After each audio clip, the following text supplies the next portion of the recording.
안녕하세요. 저는 서울에 사는 30대 여성입니다. 결혼한 지는 이제 막 5년이 지났네요. 길다면 길고 짧다면 짧은 시간이겠지만 저에게는 정말이지 긴 시간이었습니다. 힘든 일이 있었으니 그 시간이 길게 느껴졌겠죠. 뭐 남편이 저를 힘들게 한 건 아니에요. 그런 거였으면 오히려 쉬웠을지도 모르겠습니다. 이혼하면 그만이니까요. 하지만 남편이 문제가 아니었어요. 그렇다고 시어머니나 시아버지의 문제도 아니기는 했습니다. 뭐 시댁 어르신들이 저를 막 좋아하거나 잘해주거나 한 건 아니었고, 따지고 들자면 두 분 모두 저를 쏙 좋아하지는 않으셨지만 그래도 참을 만한 정도이기는 했거든요. 뭐가 문제였냐 하면 바로 시누이입니다. 뭐 시댁의 문제이기는 하네요. 시댁 식구들이 하나같이 저를 마음에 들어하지 않았던 이유는 명확하고 확실했습니다. 그리고 그 이유는 저도 납득이 되는 이유예요. 뭐 제가 잘못한 건 아니지만요. 저는 고아입니다. 엄마와 아빠는 제가 기억도 하지 못할 만큼 어린 시절에 사고로 돌아가셨다고 했어요. 그리고 저는 할머니 손에서 키워졌습니다. 하지만 할머니마저 병을 얻어 이른 나이에 돌아가셨어요. 8살이 된 아이를 고모는 버렸습니다. 고아원에 저를 맡긴 거죠. 정말 못된 사람이었어요. 할머니가 받은 부모님의 보험금과 할머니가 돌아가시고 나서 나온 보험금, 그리고 집과 같은 재산을 싸그리 팔아 본인이 꿀꺽했거든요. 나 가고 나면 우리 희은이 네가 잘 챙겨야 한다. 아유, 엄마, 걱정하지 마. 희은이는 내가 잘 돌볼게. 돌아가시기 전에 몇 번이고 할머니는 고모를 향해 그렇게 이야기했지만 처음부터 고모는 그럴 생각이 없었던 사람이었습니다. 장례를 다 치르고 일주일도 되지 않아서 저를 버렸으니까요. 고아원 앞에 저를 데려다 주고 나서 했던 말이 기억이 나네요. 우리는 남이야. 그러니까 나는 네가 여기서 나와도 너를 책임질 생각이 없어. 죽어도 여기서 죽고 살아도 여기서 사는 거야. 알겠지? 고모. 누가 네 고모야? 우리는 남이라니까? 제가 이곳을 나와서 혹여라도 나중에라도 자신에게 들러붙을까봐 저를 붙잡고 그렇게 몇 번이고 이야기했었어요. 8살이 된 어린아이에게 말이죠. 그렇게 저는 버려졌습니다. 고아원의 생활은 너무 힘들었어요. 시설도 제대로 갖춰진 곳이 아니었고 어린 시절부터 그곳에서 지냈던 다른 친구들과는 달리 저는 할머니의 손에서 사랑받으며 자랐던 기억이 있으니까요. 이곳은 내가 있어야 할 곳이 아닌데 하는 생각이 들어서 하루하루가 고난 그 자체였습니다. 게다가 묘하게 친구들과 어울리지 못해서 왕따를 당하기도 했고 말이죠. 하지만 그럼에도 저는 그 아이들과 친하게 지낼 마음이 없었던 것 같아요. 그 와중에도 저는 이 아이들과 다르다, 나는 가족이 있다, 뭐 그런 생각을 했던 것 같습니다. 지금 와서 돌이켜 생각해보면 그냥 처음부터 가족에게 버려진 게 훨씬 나을 것 같다는 생각이 드네요. 그렇게 행복한 기억이 있다가 버려진 것보다 말이죠. 8살이나 된 아이를 입양해 가는 사람은 없거든요. 입양도 갓난 아기들이나 가능한 이야기였습니다. 그래서 저는 그곳에서 제대로 된 친구 하나 없이 18살까지 버티듯 살았습니다. 뛰쳐나가고 싶을 때가 한두 번이 아니었어요. 그곳의 아이들은 저를 계속해서 괴롭혔고 원장은 사실상 알면서도 방치 중이었고 정말이지 모든 시설이 다 열악했으니까요. 하지만 뛰쳐나가고 싶을 때마다 고모가 했던 그 말이 생각났습니다. 너는 살아도 여기서 살고 죽어도 여기서 살아. 하는 말 말이죠. 그게 어떤 주문처럼 저에게 달라붙어서 떨어지지 않더라고요. 저는 그렇게 18, 더 이상 그곳에서 살 수 없게 된 나이가 되고 나서야 그곳을 빠져나올 수 있었어요. 뭐 물론 다른 쉼터 같은 센터로 자리를 옮기게 된 거지만 말입니다. 하지만 그 쉼터에서의 생활은 고아원에서의 생활보다 훨씬 나았습니다. 그때부터는 제 인생에 운이 조금 따른 건지 어떤 건지 쉼터를 운영하시는 분도 굉장히 좋으신 분이어서 배울 게 많았고 그곳의 사람들도 다들 정말 좋았거든요. 지금까지 연락을 하고 지내는 친구들도 다들 그 쉼터에서 만났던 친구들이고 말이죠. 그곳에서 많은 분의 도움을 받아 기술을 배우고 미래를 준비했습니다. 여러 가지를 배웠던 것 같아요. 미용도 배우고 커피를 내리는 법도 배우고 빵을 만드는 법도 배우고 뭐 그런 기술들 말입니다. 그 중에서 가장 적성에 맞다 싶었던 게 바로 미용이었습니다. 요즘은 조금 알아보니 당시 저 같은 미성년자는 신청하면 학원비 정도는 나라에서 지원받을 수 있더라고요. 그래서 낮에는 미용학원에 다니고 밤에는 아르바이트하며 지냈어요. 몸은 힘들었지만 당시의 마음은 그 어느 때보다도 편했던 것 같아요. 미래를 꿈꾸기 시작했을 때였으니 설레는 마음도 있었고 말이죠. 아무튼 그 당시를 생각하면 좋은 기억이 더 많기는 합니다. 다니던 미용 학원에서 저를 좋게 봐주셔서 자격증을 따자마자 바로 취직을 했어요. 손재주가 좋은 편이었고 여기저기 버림도 많이 받고 자랐던지라 눈치도 빨라서 사회생활도 곧잘 했고요. 그래서 일 잘하는 직원으로 평가가 좋은 편이었습니다. 사람들은 아무렇지 않게 상처를 줄 때가 있거든요. 사회로 나오면서 그런 걸 참 많이 느꼈던 것 같아요. 희은 씨 부모님은 뭐 하셔? 늦게 들어가면 부모님한테 안 혼나? 처음에는 그런 해맑은 질문들이 저에게 비수가 되어 날아왔어요. 당연히 모두가 부모님이 있을 거라는 생각, 그 생각 말입니다. 그들이 잘못했다는 건 절대 아니에요. 모두가 부모님이 있으니까요. 아무렇지 않게 그 질문들이 상처가 되었습니다. 나중에 제가 고아라는 걸 알게 되고 나서는 유별나게 조심하는 태도 때문에 상처받거나 지나가듯 하는 말 한두 마디 때문에 상처를 받았던 것 같아요. 예를 들자면 이런 것들 말입니다. 확실히 희은 씨가 눈치가 빨라. 여기저기 많이 옮겨 다녀서 그런가? 희은 씨는 그래도 그늘이 많이 없는 편 같아. 뭐 그런 말들 말입니다. 고아원에 있을 때나 쉼터에 있을 때는 그런 말들을 별로 듣지는 않았거든요. 다 같은 처지니까요. 하지만 사회로 나오니 달랐습니다. 저와 같은 사람은 소수였고 대부분의 사람이 부모 밑에서 잘 자란 사람들이었으니까요. 때때로 그런 차이를 느끼게 되는 날이면 정말 많이 서러웠던 것 같아요. 하지만 저는 굉장히 씩씩한 편이었고 이겨냈습니다. 매번 미용실을 옮길 때마다 월급을 올려서 옮겼고 나중에는 먼저 스카우트제의가 들어올 정도로 실력이 늘었거든요. 혼자 밥을 벌어 먹고 살기에는 충분한 돈을 벌게 되었을 때쯤 남편을 만났습니다. 남편은 당시에 제가 일하던 미용실의 단골 손님이었어요. 딱히 스타일에 신경을 쓰거나 해서 저희 미용실을 찾아온 사람은 아니었고 그냥 집 앞에 있으니 제일 가까운 미용실을 늘 오는 그런 단골 손님이었습니다. 남자들은 머리가 빨리 자라니까 더 자주 받고요. 자주 오시는 손님이니까 안부도 묻고 이런저런 이야기를 할 때가 많았는데 어느 날 남편이 그러더군요. 오늘 몇 시에 맞춰요? 처음에는 집 앞에 있어서 가까워서 저희 미용실에 왔지만 최근에는 이사했다더군요. 그런데도 저를 보기 위해 차를 타고 이 동네까지 온다고요. 사실 처음에는 많이 당황해서 거절했던 것 같아요. 남편은 겉으로 보기에 상당히 멀쩡한 사람이었거든요.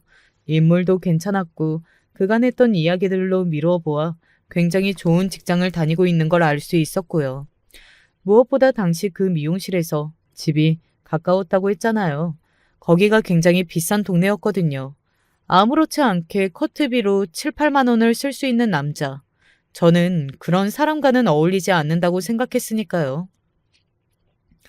그리고 그간 연애를 해오면서 받았던 상처들도 많았습니다. 뭐 하나 가진 것도 가족도 없지만 그런대로 돈을 버는 여자. 그런 여자들에게 못된 마음을 먹고 접근해오는 남자들은 셀 수도 없이 많았어요. 저는 사실 똑부러지게 산다고는 생각했지만 언제나 애정이 고픈 사람이었기 때문에 저에게 잘해주면 홀라당 넘어가곤 했거든요. 그래서 상처도 많이 받고 돈도 많이 떼었고요. 남편이 그럴 것 같지는 않았지만 그래도 그런 상처가 컸던 시기라 선뜻 용기가 나지 않더라고요. 한번 거절을 당하면 다시는 안 올 줄 알았거든요. 잘난 남자가 저 같은 여자한테 거절당했으니 자존심이 상할 법하다고 생각도 했고요. 하지만 남편은 포기하지 않고 매달 찾아와서 저에게 커트를 받았습니다. 그리고 어느 날 다시 한번 저에게 물었어요. 오늘은 몇 시에 마치는지 알려줄 수 있어요? 라고 말이죠. 저와 남편은 그렇게 연애를 시작했습니다. 연애하는 과정은 순탄했어요. 아니, 순탄하다 못해 너무 행복했습니다. 사람에게 이렇게 사랑받고 이렇게 아낌을 받는다는 게 어떤 느낌인지 처음 알려준 사람이었거든요. 하지만 행복할수록 마음은 무거워져만 갔어요. 당시에 저는 이 사람과는 절대 결혼은 하지 못할 거라고 생각했기 때문이었습니다. 언젠가 끝날 행복이라고 생각하니 당연히 마음은 무거울 수밖에요. 그도 그럴 것이 저는 정말 아무것도 없는 고아였고 남편은 부모님 두 분 모두 좋은 직장을 다니시고 집안 자체도 여유로운 집안이었거든요. 돈 걱정 없이 공부하고 유학 가고 할 수 있는 그런 집 말입니다. 저에게는 정말 꿈과 같은 집 말이죠. 결혼하자. 그래서 남편의 그 청혼이 정말 당혹스러웠던 것 같아요. 속으로는 남편도 저와 결혼까지는 생각하고 있지 않을 거라고 여겼었거든요. 나 같은 여자랑 결혼을 왜? 그런 생각을 했습니다. 아마 이 사연을 듣고 계시는 다른 분들도 제 상황이라면 저와 같은 생각을 하실 겁니다. 아무튼 저는 처음에는 그와 같은 이유로 거절했었습니다. 물론 마음이야 저도 남편과 결혼하고 싶었지만 겁이 났거든요. 저런 사람과의 결혼을 감당할 자신도 없었고 말이죠. 하지만 남편은 포기하지 않았어요. 그래서 그런 남편의 모습을 보고 이런 남자라면 그 어떤 길이라도 함께 헤쳐나갈 수 있지 않을까 했습니다. 결혼을 하기로 한 후에 첫 번째 난관은 모두가 예상하다시피 바로 시댁 어르신들 분이었습니다. 당연히 엄청난 반대가 있었어요. 내가 어디서 엄청난 조건을 가진 여자를 데리고 오라고 한 것도 아니고 그냥 평범한 사람이면 된댔는데 그것도 못 들어주니? 시어머니의 그 마음은 100번, 1000번 이해가 돼요. 그래서 시어머니를 원망한 적은 단 한 번도 없었습니다. 저라도 애지중지 키운 내 아들이, 그것도 이런 조건을 가지고 있는 내 아들이 가진 것 하나 없는 고아인 여자와 결혼을 한다고 하면 덜컹 할 것 같거든요. 저는 그래도 이 사람 아니면 안 됩니다.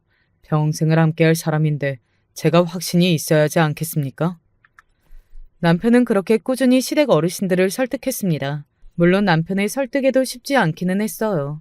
저를 만나서 제발 헤어지라는 이야기를 하신 적도 있고 5년이 지난 지금도 저를 곱게 보시지는 않았거든요.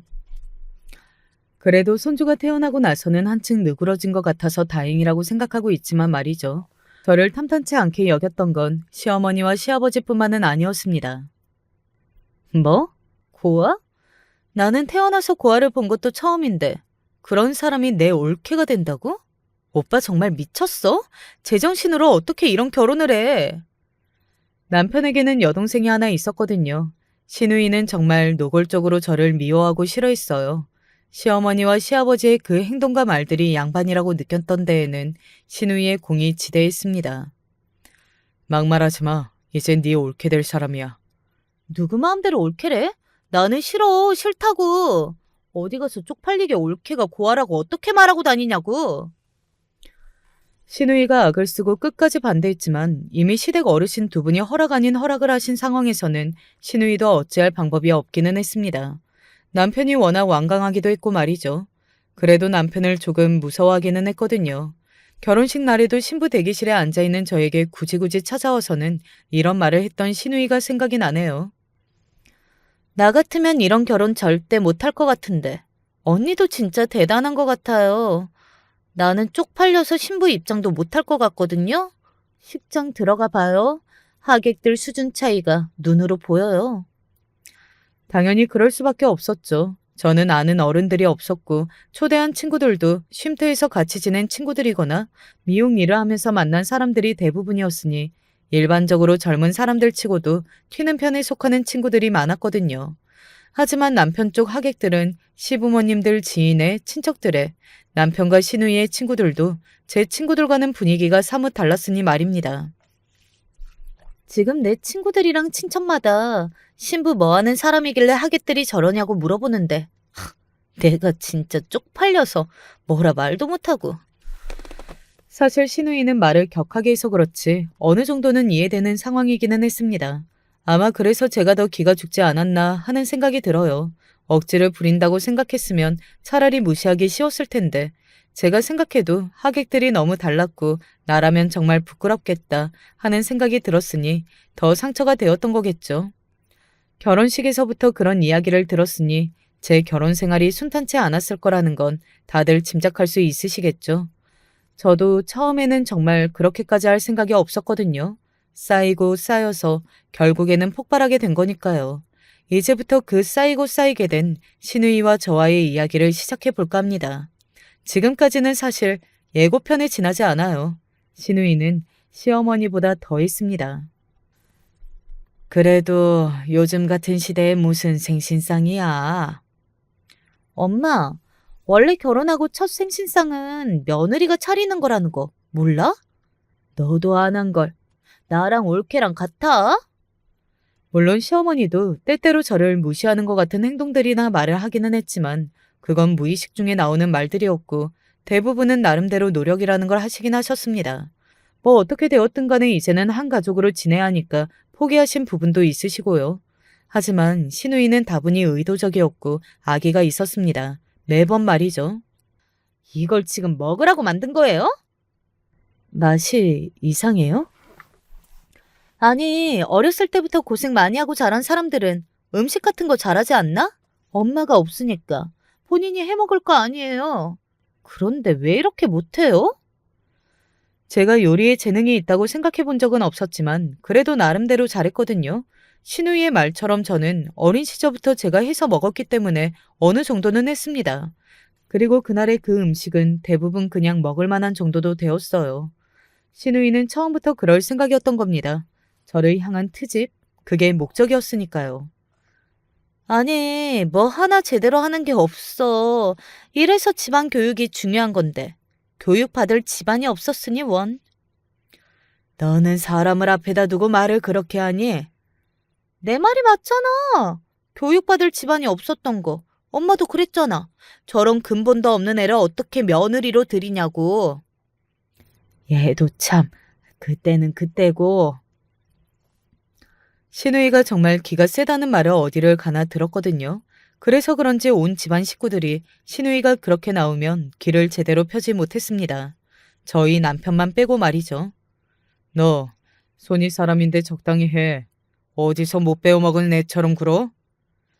못 배워먹은 건 내가 아니라 언니지.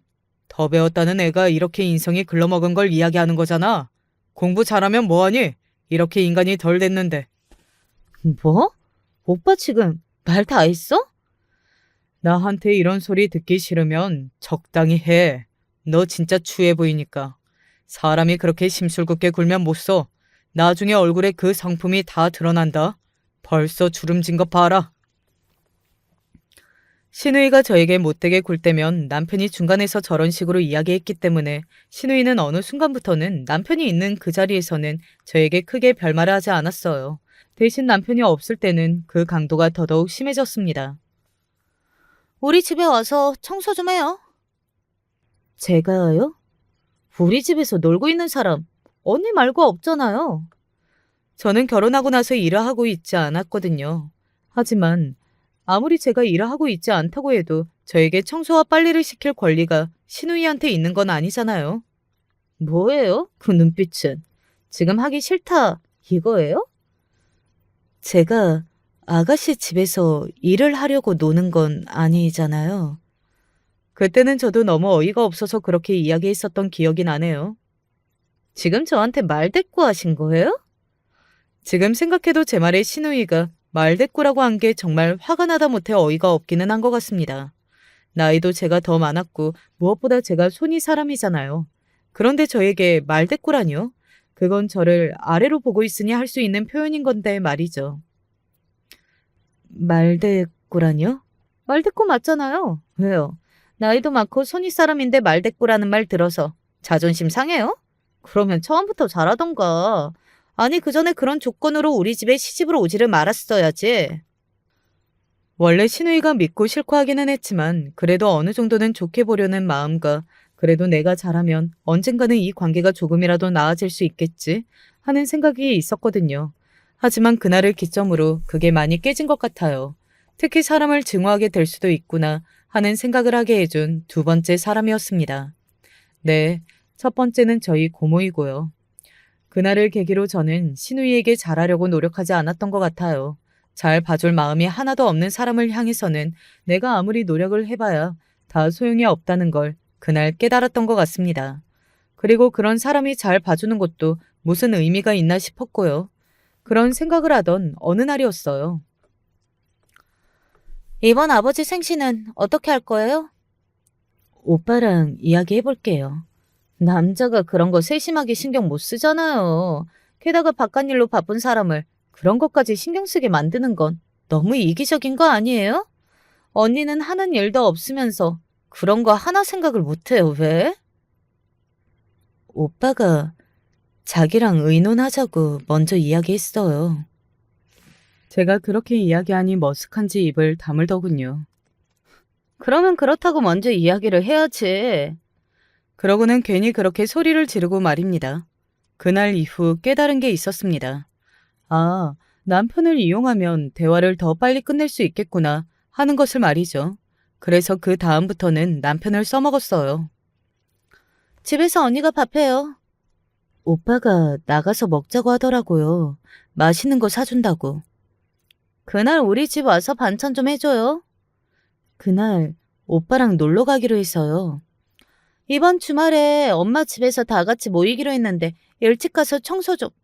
그날 저희 집에서 보기로 했는데요. 오빠가 말 안 했어요? 다 남편 핑계를 댔습니다. 남편과도 합의가 된 상황이었고요. 이어지는 제 그 남편 핑계에 어느 날은 신우이가 폭발하기는 했어요. 그놈의 오빠. 언니는 오빠 없으면 아무것도 못해요? 대체 혼자 할 줄 아는 게 뭐예요? 언니는 혼자 생각도 못하고 말도 못하는 사람이에요? 그러면 제 생각을 이야기해도 돼요? 뭔데요? 제 생각도 오빠랑 같아요. 오빠가 틀린 말은 안 하잖아요, 또. 제 그 말에 신우이가 이를 꽉 깨무는 게 보였습니다. 아마 신우이는 저를 골탕 먹일 방법을 계속해서 생각하고 있던 중일 거예요. 성격상 저에게 절대 지고는 못 넘어가는 사람이었으니까요. 어딜 감히 네가 나한테 이런 태도로 저를 대했을 거거든요. 말대꾸 이야기하던 것만 봐도 딱 보이지 않나요? 그리고 그때가 왔습니다. 그날은 시어머니와 신우이 그리고 저 이렇게 셋이 함께 마트에 가던 날이었어요. 다가올 명절에 미리 장을 보러 가는 자리였는데 원래는 저랑 시어머니만 가기로 되어 있었거든요. 그런데 신우이가 낀 겁니다. 어머, 며느리 분들이신가 봐요. 네? 아, 며느리 분들이 너무 미인이시네. 여기 며느리는 미스코리아 나가도 되겠어. 라고 저를 가리키며 마트 직원분이 칭찬을 하시더라고요. 저는 웃으며 넘어갔고 시어머니도 웃으며 감사합니다. 우리 며느리가 예쁘죠 하고 넘어갔지만 저는 순간적으로 봤습니다. 신우이의 표정이 확 구겨지는 것을 말이죠. 저는 신우이가 저에게 왜 그렇게 유독 더 그리고 오랜 시간 심술을 부리는 건지 너무 잘 알고 있었거든요. 물론 제가 가진 조건들이 마음에 안 드는 것도 있었을 테지만 가장 근본적인 건 따로 있었습니다. 신우이는 키가 작고 통통한 편이었어요. 그리고 인물도 보통 정도였고 말이죠. 저는 제 입으로 이런 말을 하기는 그렇지만 키도 크고 원래 태생이 살이 잘 찌지 않는 체질이라 날씬한 편이거든요. 그리고 인물 좋다는 이야기를 종종 듣기도 하고요. 볼 거라고는 낯짝밖에 없는 년이라니까? 라는 말을 자기 친구한테 제 결혼식 날 하는 걸 듣고서는 사실 알고 있었습니다. 제 외모에 상당한 열등감을 가지고 있다는 것을 말이죠. 그리고 그날 그 칭찬은 다시 한번 신우이의 그 열등감을 자극했고요. 집으로 돌아와 짐을 풀고 시어머니와 잠시 화장실에 들어간 사이 신우이가 저에게 이렇게 말하더군요. 진짜 나는 언니가 너무 신기해요. 갑자기 뭐가요? 그 정도 인물은 절대 아닌데 어떻게 우리 오빠를 꼬신 건지. 뻔했습니다. 인물 이야기를 하는 걸 봐서는 조금 전에 마트에서 제가 들은 그 이야기에 또 긁혔구나 싶어서 그냥 대꾸도 하지 않았어요. 그랬더니 자기 말을 무시한다고 생각했던 건지 점점 더 화가 나는 듯 하더군요. 아무리 몸뚱이를 밀어붙이면 안 넘어오는 남자 없다지만 그래도 이건 수준 차이가 너무 많이 나잖아요. 이제 그 이야기는 그만할 때도 되지 않았어요? 저도 모르게 욱해서 그렇게 말했습니다. 매번 하는 이야기 질리지도 않고 저렇게 또 구구절절하는 것도 듣기 싫었지만 몸뚱이 어쩌고 하는 건 너무 지나치게 모욕적이라는 생각이 들었거든요. 뭐 신우이는 제가 그런 감정을 느끼라고 말한 거겠지만 말이죠. 왜요? 기분 나빠요? 사람 면전에다 대고 그런 말을 하는데 기분이 안 나쁠 사람이 어디 있겠어요?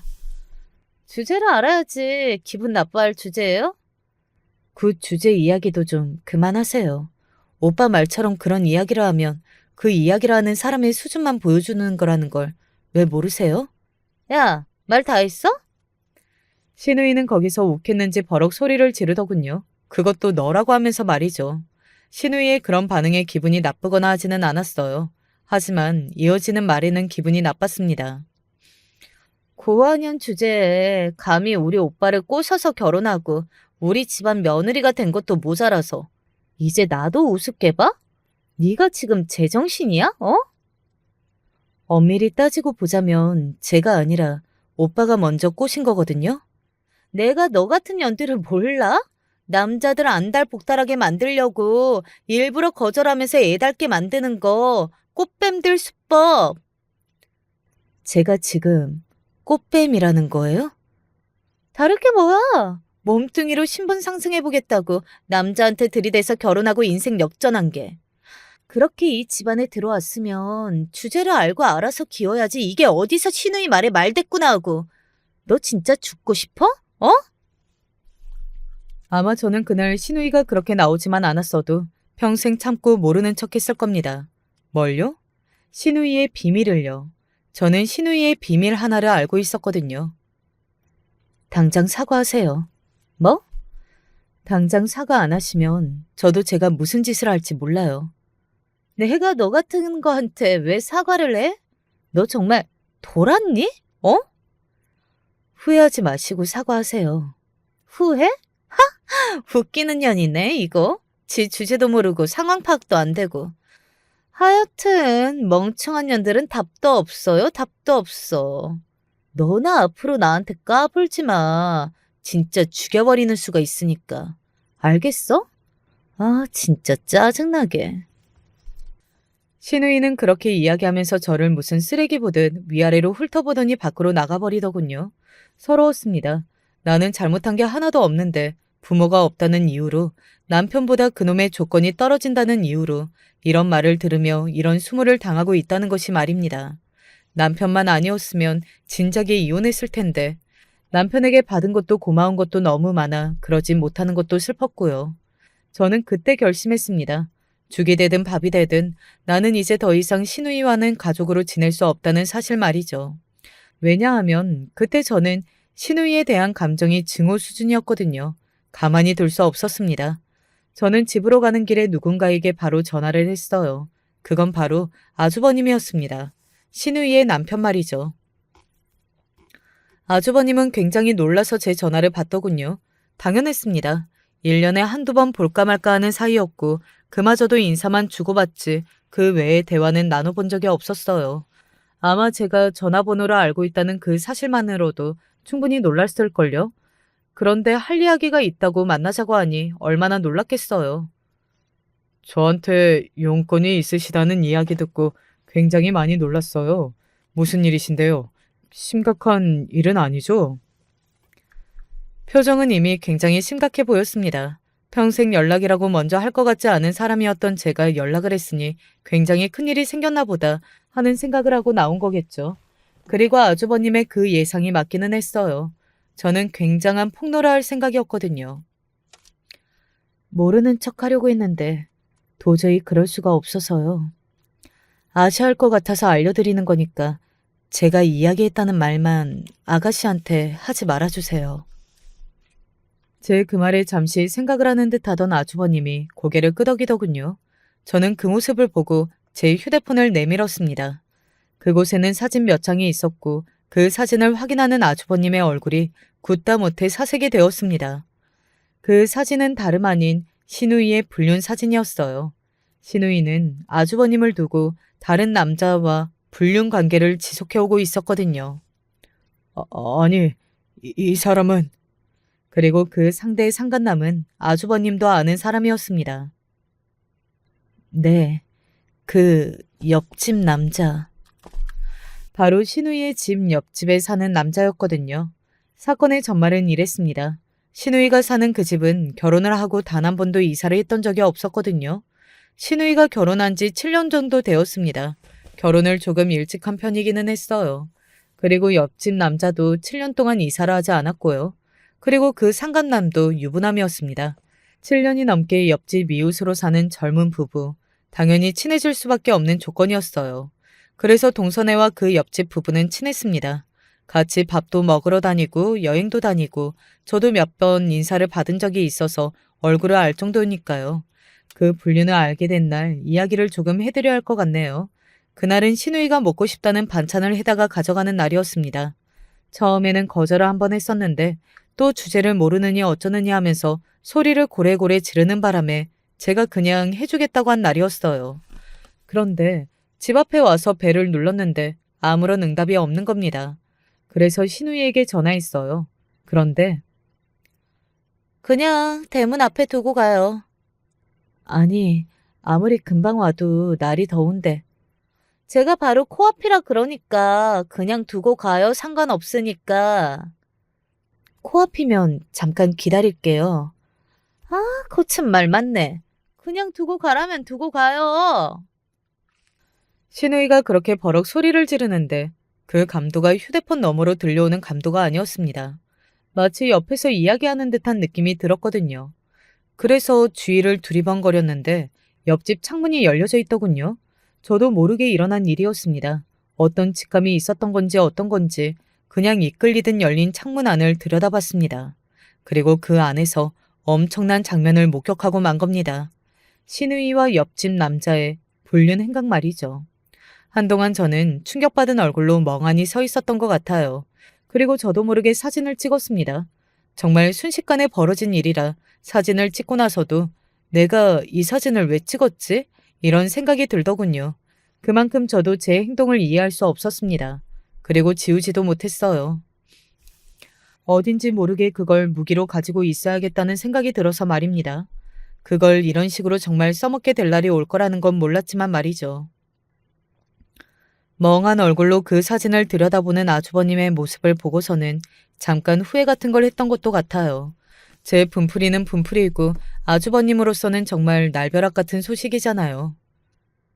이거 언제인가요?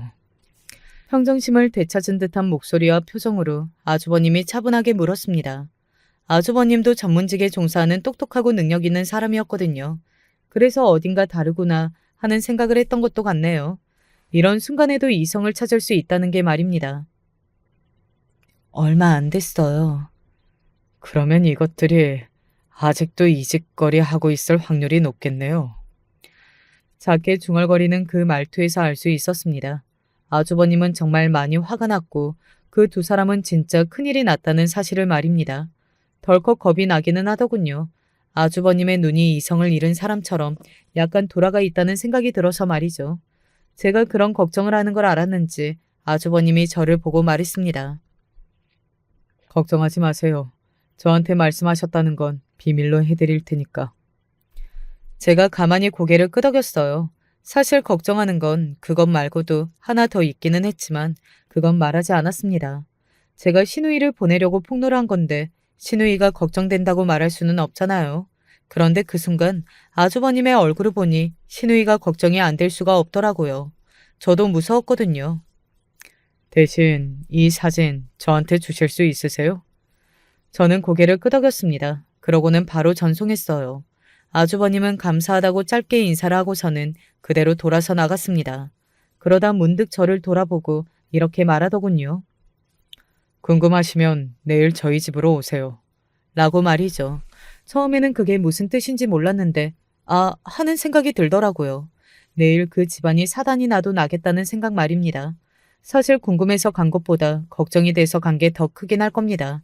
정말로 아주버님이 큰일을 칠 것 같은 얼굴로 나갔으니까요. 혹시나 몰라서 핑계를 대려고 반찬을 좀 해다 들고 신우이 집으로 향했어요. 그런데 이미 신우이의 집 주변에 사람들이 있고 웅성거리는 말소리들이 들려왔습니다. 글쎄, 이 집 여자랑 이 집 남자랑 바람이 났다지 뭐야? 젊은 부부의 또래라 친하게 지내던 거 아니었어? 너무 친하게 지낸 모양이야. 그래. 어이구, 간땡이들도 크다.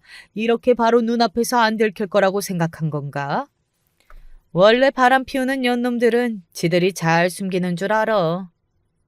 아, 난리가 한바탕 지나갔구나 하는 생각을 하며 조심스럽게 집 앞으로 갔습니다. 신우이의 목소리가 들려오더군요. 내가 잘못했어. 죽을 죄를 지었어. 다시는 안 그럴게. 당신이 하라는 대로 다 할 테니까 제발 한 번만 용서해줘. 네? 내 앞에서 나를 이렇게 기만을 했는데 내가 니들 둘을 용서할 수 있을 것 같아? 내 모든 걸 걸고 아주 박살을 내버릴 테니까 각오해. 알겠어? 집안은 그야말로 난장판이었습니다. 무언가를 집어 던진 건지 바닥에는 파편 같은 것들이 여기저기 널브러져 있었고 신우이와 옆집 남자가 아주버님 앞에서 무릎을 꿇고 있었으며 뒤에 소파에는 멍한 얼굴로 울고 앉아있는 옆집 남자의 아내로 보이는 여자가 있었어요. 그 여자를 보니 순간적으로 죄책감이 밀려오기는 했던 것 같아요. 올케? 신우이가 저를 발견했는지 저를 보고 불렀습니다. 저는 이것 좀 가져다 드리러 왔는데. 저는 손에 들고 있는 종이 가방을 들어 보였어요. 신우이는 잠시 멍하니 뭔가를 생각하는 듯 하다가 인상을 확 찌푸리더군요. 차마 저에게 들키고 싶지 않은 모습을 들켜버려서 그런 것 같은 얼굴로 말이죠. 그리고 아주버님은 저를 보고도 모르는 척 했습니다. 아마 저와 한 약속을 지키기 위해 그러신 거겠죠. 그러고는 돌아서서 집을 나가더군요. 둘 다 얌전히 고소장이나 기다려. 알았어? 라는 말을 남기고선 말이죠. 저는 서둘러 가지고 온 반찬을 식탁 위에 올려두고 집을 치우기 시작했습니다. 현관문부터 닫고 말이죠. 구경하는 사람들이 많았으니까요. 됐어요. 그냥 둬요. 신우이는 그 와중에도 저한테 소리를 지를 정신은 남아있는 것 같더군요. 저는 신우이가 그렇게 소리를 지르자 손에 들고 있던 치우던 것들을 내려놨어요. 그 모습에 신우이가 살짝 당황한 것 같았습니다. 하지 말라고 진짜 안 할 줄은 몰랐던 모양인지 뭔지 말이죠. 정말 이상한 사람이지 않아요? 네가 조심 안 해서 이런 일이 일어난 거잖아. 지금 내 탓하는 거야? 너 때문에 나도 이게 무슨 꼴이야, 어? 그리고 그 상간남은 여전히 멍한 얼굴로 앉아서 울고 있는 자신의 아내에게 가서 이렇게 말했습니다. 여보, 내가 정말 잘못했어. 제가 하도 한 번만 만나달라고 징징거려서 몇 번 만나준 게 다야. 상식적으로 생각을 해봐라. 당신이 훨씬 더 예쁘고 성격도 좋은데 내가 저 여자를 좋아할 수 있겠어? 신우이보다 그 옆집 여자가 더 예쁘긴 했거든요. 저도 속으로 자기 부인 같은 예쁜 여자를 두고 왜 신우이랑 바람이 났지? 하는 생각을 잠시 하기도 했고 말이죠. 이 새끼야, 말 다 했어? 맞잖아. 네가 만나달라고 징징거린 거 맨날 마누라가 예뻐 내가 예뻐하는 말도 안 되는 개소리나 해대고. 뭐? 너는 눈이 안 달려있냐? 누가 더 예쁘겠냐? 어? 그놈의 외모 열등감으로 지 옳게도 허구한 날 싶고 네가 그렇게 성격이 더럽고 열등감밖에 없는 년이라 점점 더 못생겨지는 거야. 알겠어? 야! 신우이는 순간적으로 이성을 잃은 듯 보였어요. 그대로 그 상간남에게 달려들었고 머리를 쥐어뜯기 시작했습니다. 아마 저는 그 장면을 죽을 때까지 잊지 못할 것 같아요. 엄청난 장면을 목격한 건 맞으니까 말이죠. 제가 떼어놓으려 애썼지만 역부족이었습니다. 신우이는 결국 그 상간남에게 밀쳐지고 나서야 잡았던 머리채를 풀었어요. 솔직히 네 그 얼굴이나 몸매나 토 나올 뻔했던 적이 많았거든. 그러니까 앞으로는 주제 파악하고 살아. 알겠지? 네 남편이 너 걷어준 게 천운이었는데. 그 상간남의 말에 대부분 동의하기는 했지만 지도 바람 피운 상간남 주제에 뭐가 그렇게 당당한가 싶던 와중이었습니다. 가만히 앉아있던 옆집 여자가 벌떡 일어나 자기 남편에게로 다가가더니 엄청난 스윙으로 뺨을 내리쳤습니다. 그리고는 이렇게 말했어요. 누가 할 소리라 하는 거야, 개새끼야. 너도 내가 걷어준 게 천운이었어. 여보, 너도 아웃이야. 알겠어? 그리고서는 그 옆집 여자도 집 밖으로 나가버렸습니다. 옆집 남자는 그 뒤를 따라 나갔고 말이죠. 그리고 한동안 정적이 흘렀습니다. 저는 살며시 자리에서 일어났어요. 이제 끝난 것 같으니 가보려고 말이죠. 그런데 신우이가 말을 걸더군요. 일단 당분간은 비밀로 좀 해주세요. 저는 조용히 고개를 끄덕였습니다. 그리고 그 집을 나왔어요. 얼마간은 신우이에게서 연락이 없었고 시댁에도 그런 것 같더라고요. 시어머니가 요즘 무슨 일이 있는 것 같다고 걱정을 했지만 저는 아무 말도 하지 않았습니다. 그리고 또 얼마 있지 않아 신우이가 집안의 이혼 소식을 알려왔어요. 자신이 바람이 났다는 이야기는 쏙 빼고 그냥 서로 맞지 않아서 이혼했네 어쩌네 하면서 말이죠. 사실 금방 들통이 날 거짓말이었습니다. 소송이 진행되면 주변에서 모를 리 없다고 생각했거든요. 저한테 정말 무지막지하게 쪽팔린 일을 목격당해서 그런 건지 아니면 제가 비밀로 그 이야기를 숨겨주고 있어서 그런 건지는 몰라도 그 이후로 만난 신우이는 묘하게 기가 죽어 있었고 저에게는 별말을 얹지 않았어요. 뭔가를 시키려 하다가도 아차하는 얼굴로 본인이 하거나 하는 일도 많았고요. 다들 신우이의 그 변화를 알아차린 건지 남편이 먼저 저에게 묻더군요. 쟤 왜 저렇게 당신한테 고분고분해? 당신 쟤 무슨 약점 잡았어? 아니, 약점은 무슨.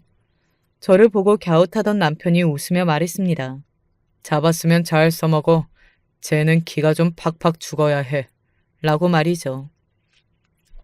그리고 얼마 지나지 않아 가족들이 신우이의 이혼이 신우이의 바람으로 그렇게 되었다는 걸 다들 알게 되었어요. 그 난리가 났었다는 것도 말이죠. 시아버지는 동네 창피하다며 신우이를 보고 욕을 하셨고 시어머니도 신우이를 엄청나게 나무라셨습니다. 그래서 한동안 신우이는 시댁의 근처에 얼씬도 하지 못했어요. 저는 생각했습니다. 본인이 그런 수치스러운 일을 모두에게 들켰으니 이제 더 이상 저에게 주제니 어쩌니 하는 말을 하지 못할 거라고 말이죠. 그리고 아직까지는 길을 못 펴고는 있기는 해요. 사람이라는 게 쉽게 바뀌는 게 아니니까 앞으로는 어떨지 몰라도 지금까지는 그렇습니다. 하지만 아마 앞으로도 그러지 않을까 싶어요. 그날 그 장면을 제가 목격했다는 사실을 신우이는 알고 있으니까요. 얼마나 쪽팔리겠어요. 떠올리기 싫은 기억일 겁니다. 신우이는 이혼 소송에서 졌고 옆집 부부도 소송을 시작했다고 들었어요. 그 과정에서 신우이나 그 옆집 상간남 가족들 회사까지 싹 다 소문이 나는 바람에 두 사람이 다니던 회사를 그만둘 수밖에 없었습니다. 듣기로는 그 옆집 상간남이 신우이에게 찾아갔다고 들었어요. 다 너 때문이라며 2년 전연하면서 욕을 하고 난리를 쳤다고 하더군요. 어디서 만나도 그런 남자를 만났는지 원. 하긴 뭐 그런 연놈들이니 그렇게 붙어먹은 거겠지만 말입니다. 시간이 조금 지나서 아주버님께 전화가 한번 왔었습니다. 이혼 소송이 다 마무리되고 나서요. 제 덕분에 수월하게 마무리가 되었다더군요. 그 사진은 아마 그때 쓰려고 가져간 거였을 걸로 생각합니다. 그러면서 뭐라도 보답하고 싶다고 했지만 제가 거절했어요. 더 이상 가족도 아니고 얼굴을 볼 사이도 아니고 그건 아닌 것 같다고 말이죠. 아주버님도 이해하시더군요. 그렇게 그 이혼 소동은 끝이 났습니다. 그 이후로 아주버님에 대한 소식은 들어본 적이 없네요. 뭐 궁금하지도 않고 말이죠. 요즘 저희 식구들은 어떻게 지내는지 궁금하시죠? 가장 최근에 있었던 일 하나를 알려드릴게요. 이번 시아버지 생신 때 있었던 일입니다. 제가 생신상 차릴게요. 네가 무슨 집에서 노는 애 하나 있지 않니? 저도 집에서 집안일 하는데요. 너는 남편 내조하고 애 키우고 그게 뭐가 노는 거니? 정말 노는 애가 있는데. 신우이가 회사를 그만두고 재취업을 하지 않고 있었거든요. 재산 분할받은 돈도 위자료로 거의 다 줬어야 했기 때문에 가진 돈이 많지 않아서 당분간 시댁에 들어와 살기로 했었는데 회사까지 그만뒀으니까요. 시아버지에게 엄청나게 구박받고 있다는 건 알고 있었지만 제 앞에서까지 그러실 줄은 몰랐는데 단단히 눈밖에 난 모양이다 라고 생각하기는 했던 것 같습니다. 그냥 하라고 하면 될걸. 아버지는 말을 꼭 그렇게 하셨어야겠어요? 너는 더 나쁘게도 말했던 아이 아니니? 네가 할 말은 아닌데. 아마 저한테 했던 걸 이야기하시는 거였을 테고 신우이도 바로 알아들었을 듯 합니다. 되로 주고 말로 받는다. 인생은 업보의 연속이다. 이런 말이 생각이 나더군요. 신우이가 인상을 팍 쓰면서 저를 봤지만 아무 말도 하지는 못했습니다. 그렇게 기가 죽어 지내고 있어요. 취직 자리를 알아보고 있기는 하는 모양인데 신우이가 하는 일이 업계가 워낙 좁은 업계라 소문이 다 나서 쉽지 않은 것 같더라고요. 그리고 그 와중에 집에서 먹고 자고만 반복해서 살이 더 쪘습니다. 원래는 통통한 정도였는데 이제는 그 이상이 되려고 하고 있어요. 안타까울 때도 있지만 뭐 본인이 그렇게 자처한 거니까 그런 생각은 하지 않으려 하고 있습니다. 아마 신우이는 평생 제가 그 일을 아주버님에게 이야기했다는 것을 모를 겁니다. 만약 알게 되더라도 그래서 뭐 어쩌라고 싶은 생각이 요즘은 들기도 하고요. 본인이 저한테 그렇게 하지만 않았어도 제가 폭로는 하지 않았을 테니까요. 그리고 무엇보다 바람을 안 피웠으면 될 일이잖아요. 이야기가 너무 길어졌네요. 저는 이제 그만 사연을 마무리해야 할 것 같습니다. 어떻게 들으셨나 모르겠네요. 마지막까지 제 이야기 함께 들어주셔서 감사하고 여러분의 가정에는 언제나 좋은 일만 있기를 바라겠습니다. 언제 어디서나 건강하세요. 안녕하세요. 제 몸속에 암덩어리 같은 존재들은 모두 걷어내고 힘차게 살아가고 있는 대한민국 이혼녀입니다. 제 승정보를 혼자 알기에는 너무 아까워 제 사연을 써보려고 합니다. 비록 글재주는 없지만 같이 공감해 주시고 제 앞날을 응원해 주셨으면 좋겠습니다.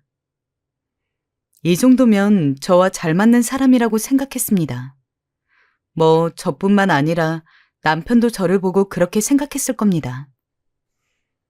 남편의 부모님은 당시 동네에서 알 사람들은 다 아는 유명한 회사의 사장과 부사장이었습니다. 직접 회사를 세워서 규모가 커지도록 키운 만큼 당연히 많은 돈을 버는 분들이었습니다. 하지만 금전적인 부분으로 따지자면 저희 집도 전혀 꿀릴 것 하나 없었습니다. 저희 부모님은 제가 아주 어렸을 적부터 아버지가 요식업으로 사업을 하셨는데 그게 대박이 터져서 저는 살면서 한 번도 돈으로 궁하게 살아본 적은 없었습니다. 원래 잘 사는 사람들은 잘 사는 사람들끼리 만난다고 하잖아요. 저희 부부도 그랬습니다. 절대로 너보다 못한 집이랑 결혼해서는 안 된다. 우리보다 잘난 집이랑 결혼하진 못하더라도 최소한 사는 걸 봤을 때 비등비등하다고 여겨질 수 있는 사람을 만나서 결혼해야 앞으로 부부 생활을 하는 데 있어서 쓸데없는 일로 부딪힐 일이 없다. 알겠어요, 엄마, 아빠. 저도 그런 사람이어야 만족해요. 부모님 말씀은 잘 사는 사람들은 잘 사는 사람 나름의 씀씀이가 있는데 만약에 너무 못한 사람을 만나게 되면은 옷 사고 먹을 거 사는 그런 기본적인 부분에서도 다툼이 있을 수 있으니 그런 걸 예방하라는 차원에서 말씀을 하신 것 같았습니다. 저도 이왕 제가 좋은 조건을 가지고 태어났는데 굳이 저보다 못한 사람을 만나서 살고 싶지 않았어요. 그러다가 만나게 된 것이 지금의 남편이었습니다. 인상이 너무 좋으시네요. 잘 부탁드립니다. 동수 씨는 무슨 일을 하세요? 부모님이 회사를 운영하고 계셔서 경영 공부를 하며 향후 회사를 물려받을 준비를 하고 있습니다. 준희 씨는요? 어머, 그러시구나. 저희 집은 아버지가 요식업 사업을 좀 크게 하시는데 저는 아직 본격적으로 물려받는다기보다는 그냥 어깨 너머로 배우면서 조금씩 이것저것 공부해보는 중이에요.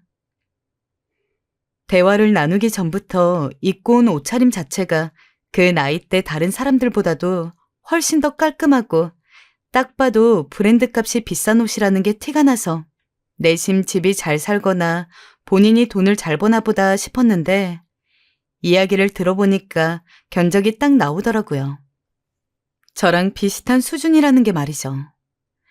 이미 반쯤 확신 아닌 확신을 가진 상태에서 마지막 쏵이를 받고자 일부러 무슨 일을 하냐고 물어보니 역시나 제 생각대로 절대 못 사는 집이 아니었습니다. 심지어 남편 자체도 아주 잘생긴 얼굴은 아니었지만 그래도 깔끔한 인상이었고 웃는 게 괜찮아서 호감형이기도 했습니다. 그런 상황에서 배경까지 괜찮으니 이성적인 마음이 들지 않을 리가 없었죠. 둘이 이해관계가 맞고 마침 나이도 그리 어리지 않다 보니까 결혼 생각을 하게 되는 것이 무척이나 자연스러웠습니다. 직접적으로 결혼에 대한 이야기가 나오기 전에도 서로 부모님에게 인사를 드리러 간 적도 있습니다. 동수에게 듣던 것보다 훨씬 참하네. 얼른 들어와요. 날씨가 많이 춥죠? 아유, 세상에 이런 걸 뭐하러 사오고 그래요. 손 무겁게. 아니에요, 어머님. 집 오는데 빈손으로 올 수 없죠. 아이고, 비싼 것도 사왔네. 분위기 좋게 흘러가던 자리는 어느새 당연하게 저희 부모님 사업 얘기로 넘어갔어요. 저희 부모님도 시부모님도 각각 남편과 저를 마음에 들어 하셨습니다. 아마 정확히는 개인보다는 집안을 많이 보셨을 것으로 생각이 되어요. 그렇게 청첩장을 돌리고 결혼식장을 좋은 곳으로 잡은 후 32이 되었을 때 저와 남편은 비로소 결혼을 하여 부부 생활을 시작하게 되었습니다. 연애 약 3년 만의 일이었습니다. 신혼집을 어디다 차려야 할지 고민이 많았지만 마침 시부모님이 사시는 아파트에 좋은 매물이 나와 있었고 저랑 남편이 각각 회사에서 이직을 했는데 그 위치가 친정집보다는 시부모님 집에서 가까워서 겸사겸사 시부모님과 같은 아파트에서 살기로 했습니다. 물론 그 결정이 좋았던 것은 아닙니다. 아무리 회사가 가까워도 솔직히 시부모님이랑 가까이서 살고 싶은 며느리가 어디 있겠습니까? 게다가 대부분의 시부모님들은 자식 결혼 생활에 있어서 참견이 많으시기 때문에 어쩐지 시부모님과 같은 아파트에서 생활하게 되면 결혼을 했다고 하더라도 저희만의 오붓한 시간은 보내기 힘들 거라는 생각이 들더라고요. 예, 내가 반찬 해왔으니 문 좀 열어봐라. 네? 반찬을요? 너네 가정부가 해주는 음식 먹어보니까 간이 너무 짜더라. 맛도 없고. 내 아들 입맛엔 안 맞겠어. 내가 대신 해왔다. 이거 다 받아라. 요 냉이 된장국이랑 사골은 동수가 특히 좋아하는 거니까 잘 끓여서 줘라. 아, 네. 왜 떨떠름한 표정이니? 내가 뭐 실수라도 했니? 아니, 그게 아니고요, 어머님. 어머님께서 해주시는 음식도 당연히 맛있긴 한데요. 저희 집 아줌마께 제가 간은 조금 싱겁게 해달라고 따로 말씀을 드리면 되니까 번거롭게 음식 해주고 그러지 않으셔도 돼요. 여기까지 반찬 가지고 오시는 것도 무겁고 힘드시잖아요. 예, 아무리 그래도 엄마가 해주는 밥보다 맛있겠어? 잔말 말고 받아. 다 동수 위한 거니까. 그 예상은 빗나가지 않았습니다. 그나마 다행이라고 할 수 있는 것은 저한테 남편 챙기랍시고 요리해라, 빨래해라, 설거지해라 같은 귀찮은 집안일들을 시키지 않는다는 것이었습니다. 저희는 결혼하자마자 집안일을 담당해줄 가정부를 고용했고 기본적으로 생활하는 데 있어서 저나 남편이 직접 손을 쓰는 일은 거의 없었어요. 솔직히 정말 편했습니다. 넌 진짜 부러워. 집안일 하나도 안 해도 되잖아. 전부 다 가정부가 해주고. 나는 하루에도 집안일 하느라 허리며 어깨며 다 나갈 것 같아. 주변 친구들도 저의 결혼 생활을 무척이나 부러워했습니다. 하지만 이렇게 손 하나 까딱 안 해도 되는 행복한 결혼 생활은 1년이 채 지나지 않아서 막을 내렸습니다. 어느 날 엄마가 울면서 제게 전화가 오셨습니다. 엄마, 무슨 일이에요? 왜 울어요? 울지 말고 말씀을 해보세요. 어떡하면 좋으니, 준이야. 네 아버지 회사가 글쎄... 네? 뒤이어 들은 엄마 말씀은 너무도 충격적이었어요. 아버지 사업이 갑작스레 부도가 났다는 거였어요. 그동안 한 번도 큰 문제가 있지 않았기 때문에 저는 엄마에게서 아버지 사업이 힘들다는 이야기를 들었어도 솔직히 그렇게까지 무게감 있게 받아들이지 않았습니다. 그런데 정말 말 그대로 쫄딱 망했다는 이야기를 들었을 때야 비로소 우리 집이 정말 망했구나 싶더라고요. 심정은 참담하게 이루 말할 수가 없었습니다. 저는 독립해서 그렇다 치지만 엄마와 아버진 얼마나 힘드실까 싶더라고요.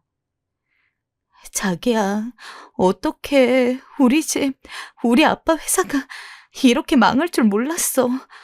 엄마가 매일 말하긴 했어도 설마 했는데 어쩌면 좋아.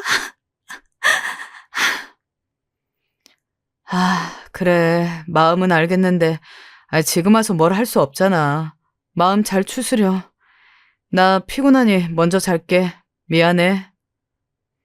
남편한테 말해도 남편의 반응은 참 한결같더군요. 자기도 어떻게 해줄 수 없으니 알아서 마음 추스를 하는 시기였습니다. 남편의 그런 말을 들으니 더더욱 절망스럽고 심지어 외롭기까지 했어요. 힘들 때 기댈 수 있는 게 부부라 생각했는데 그때의 남편은 어깨를 빌려주기는커녕 제게 울지 말라 다그쳤으니까요.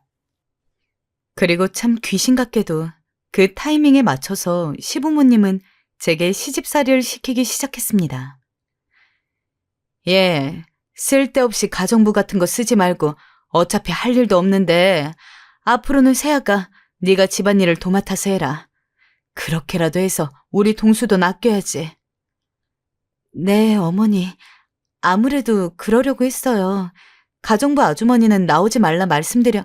너, 그럼 밥은 다 해놓은 거 맞니? 내가 가서 간 좀 확인해야겠는데. 기다려봐라. 곧 준비하고 갈 테니. 요즘 동수 안색이 안 좋아서 아무래도 한약도 지어왔는데 그것도 좀 냉장고에 넣어놓고 와야겠다. 넌 지금부터 걸레 빨고 청소기 돌릴 준비하고 있어라. 정말 미칠 노릇이었어요. 그 전에는 몇 주에 한 번씩 저희 집에 들리는 게 다였는데 저희 집이 망하고 나서부터는 정말 하루가 멀다고 집에 와서 참견을 하기 시작했습니다. 게다가 평소에는 초인종을 누르고 제가 문을 열어줬는데 어느 순간부터는 그냥 처음부터 띡띡 비번을 치고 들어오시더라고요. 당신 어머님한테 비밀번호 알려드렸어? 엄마가 당신 집안일 하는 것 좀 봐야 될 것 같다길래. 아무리 그래도 그렇지 나랑 상의도 없이 마음대로 어머님한테 비밀번호를 알려드리면 어떡해. 아니, 생판 남도 아니고 우리 엄마한테 비밀번호 알려주는 건데 왜 그렇게 유난이야? 그럴 수도 있는 거지. 뭐? 내가 유난이라고? 어머님이 저렇게 자기 집처럼 들어오시는데 며느리인 내가 그럼 신경 안 쓰여? 자긴 회사로 나가니까 모르는 거지. 우리 엄마가 이렇게 했어봐. 자기도 불편할 거 아니야. 그만 좀 해라. 우리 엄마가 다 챙겨주겠다고 오는 건데 고마워할 줄 알아야지. 그걸 꼭 안 좋게만 생각해야겠어? 나 씻고 잔다. 회사 갔다 오면 가뜩이나 피곤한데 너랑 이러니까 더 죽을 맛이다. 잘게. 남편과는 점점 사이가 안 좋아졌어요. 이 문제로 거의 일주일은 넘게 냉전을 겪었고요.